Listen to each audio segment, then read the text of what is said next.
এই একটা ব্যাচ পরীক্ষা দিল 27 সালে, আমি লিখলাম এসএসসি 27, তাহলে পরীক্ষা কেন 26 ডিসেম্বরে হইতে হবে? মানে কেন এই সিদ্ধান্ত নেওয়া হয়েছে? এটা জাস্টিফিকেশন কি? তো এই পরীক্ষাটা আমাদের তো আমরা ছোটবেলা থেকে কি দেখাচ্ছি বা আমাদের কালচারে কি ছিল যে 1 ফেব্রুয়ারি এসএসসি পরীক্ষা হয়, তাই না? 1 ফেব্রুয়ারি এসএসসি পরীক্ষা হয়, ফেব্রুয়ারি মাসে এসএসসি পরীক্ষা হবে।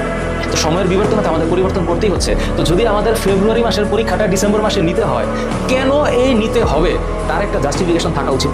আর যদি থাকা উচিতই হয়, এসএসসি 26 পরীক্ষা হইল এপ্রিলের 21, হ্যাঁ এপ্রিলের 21 তারিখ। আবার এইচএসসি 26 আছে, তো একই বোর্ড পরীক্ষা নিবে। তো এইচএসসি 26-এর পরীক্ষাটা জুন অথবা জুলাই হবে, তাই না? তাহলে একই বছরে একটা বোর্ড 3টা বোর্ড পরীক্ষা নিবে, মানে মাধ্যমিক এবং উচ্চ মাধ্যমিক শিক্ষা বোর্ড একই বোর্ড একসাথে 3টা পরীক্ষা নিবে এক বছরে। তো এপ্রিল মাসে 26-এর এসএসসি পরীক্ষা, জুন জুলাই মাসে এইচএসসি পরীক্ষা, আবার ডিসেম্বরে 27-এর পরীক্ষা। এটা কিভাবে সম্ভব? এটা হইতে পারে না, এটা সম্ভব না। তো আমরা যখন আমাদের কোর্স করাই, আমাদের যখন কোর্সগুলো আমরা করাই, আমরা তো এই যে 5,000 10,000 স্টুডেন্টের একটা ভবিষ্যৎ, তাদের যে সৃষ্টি, তাদের মনস্তাত্ত্বিক বিষয়, তাদের যে বাবা মায়ের চাহিদা, পরিবারের চাহিদা, একটা ছেলে একটা মেয়ে ভালো মতো লেখাপড়া করে সামনে আগাবে। তো আমরা যখন একটা কোর্স করাই, আমরাও তো চাপে পড়ে যাই, স্টুডেন্টও তো চাপে পড়ে। এই চাপ সৃষ্টির কি দরকার? মানে কেন?